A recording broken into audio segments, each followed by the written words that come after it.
family wanted to use some of this time to hear from you guys if you had anything you wanted to say about Dale.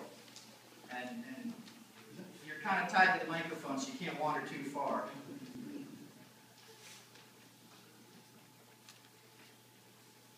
We put Dad's obituary out in the front. For those of you who picked it up, I'm going to share it with you, and I'm sure that you'll recognize a lot of Dad's sayings. I can't say them the same way that he did. I don't have the right inflection, but I'm sure that you'll hear his voice in your head as I read this. Dale James Lustico, age 74, of Hillsboro, Oregon, passed away on Friday, November 23rd, 2012, in Hillsboro. A memorial service will be held on Saturday, December 1st at Cornell Estates in Hillsboro.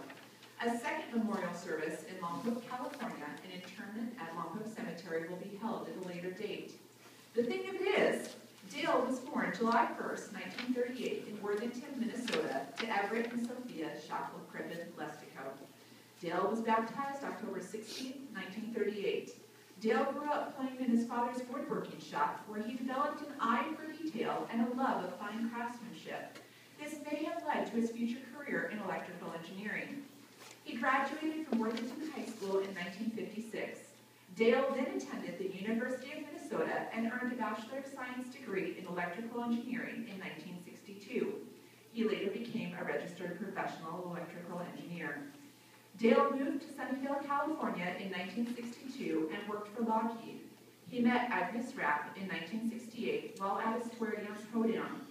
They married in 1972 and moved to Mount Pleasant, South Carolina, where Dale worked as a member of the civil service at the Charleston Naval Shipyards. The Lustico family moved to Lompoc, California in 1979, where Dale served as range safety support at Vandenberg Air Force Base. He retired in 2002. In 2011, Dale and Agnes moved to Hillsboro to be closer to family. His new friends, which includes many of you who are here, quickly became acquainted with some of his favorite sayings, including, "I've got a real good question for you," and "You had better well believe it." He was entertained whenever his new friends mistakenly identified his brother-in-law, Louis, as his son. He loved operating his ham radios, raising African violets, fiddling with computers, woodworking, telling stories, rattling people's cages, asking for government or AAA discounts, and getting into mischief. He was a member of the Amateur Radio Relay League, Satellite Radio Club, and the IEEE. Dale was also a member of Lutheran Church Missouri Synod congregations. He served in many different capacities, including elder, usher, and acolyte. Dale was active in church leadership, serving on many boards and volunteering for projects. He also enjoyed playing tiddlywinks with manhole covers, but when myself or my brother or my sister tried to do so, he would tell them, if you made any more noise, you'd have to be twins. He taught his children the life lessons that if a frog had wings, he wouldn't bump his butt every time he hopped. And close only counts in two things: horseshoes and hand grenades. When making a decision, it can be slicker than snot on a doorknob, a smooth move X-lax, or 6 of one and half dozen of the other.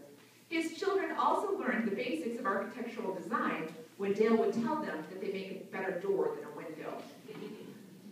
Dale enjoyed being a Weisenheimer and loved calling others by the same name. He would frustrate his children by calling items a hootenanny of a ding fob, or something to make you ask questions when they asked what the item was.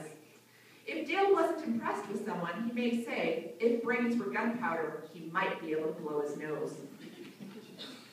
When trying to figure out finances for his upcoming retirement, he would say, the gazintas doesn't equal the gozadas.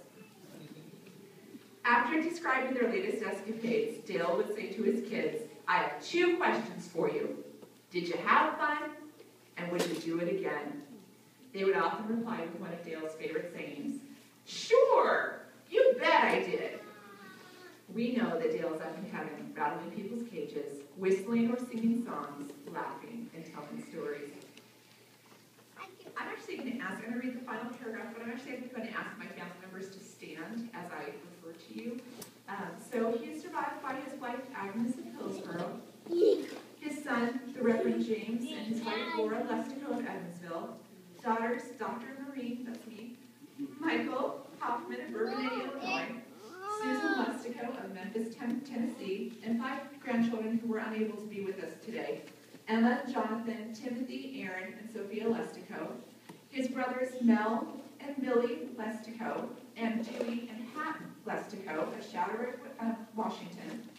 Sisters Carol Wagner of London, Ohio, Geraldine and Victor Coleman of Lakefield, Minnesota, and Marilyn and Donald Moe of Hamel, Minnesota. A sister-in-law, Marge Beath of Mount Vernon, Ohio. A brother-in-law, Michael Jeffries of Minneapolis, Minnesota. I would like Dad's cousins who are in attendance today to please stand with your families.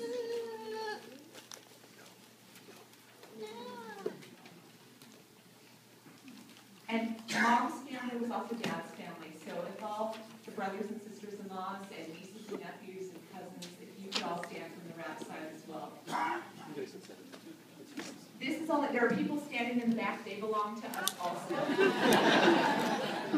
This is just a very small portion of the family that Dale and Agnes created, and we are so blessed to be part of it, and we're blessed to call all of you who are with us today part of our family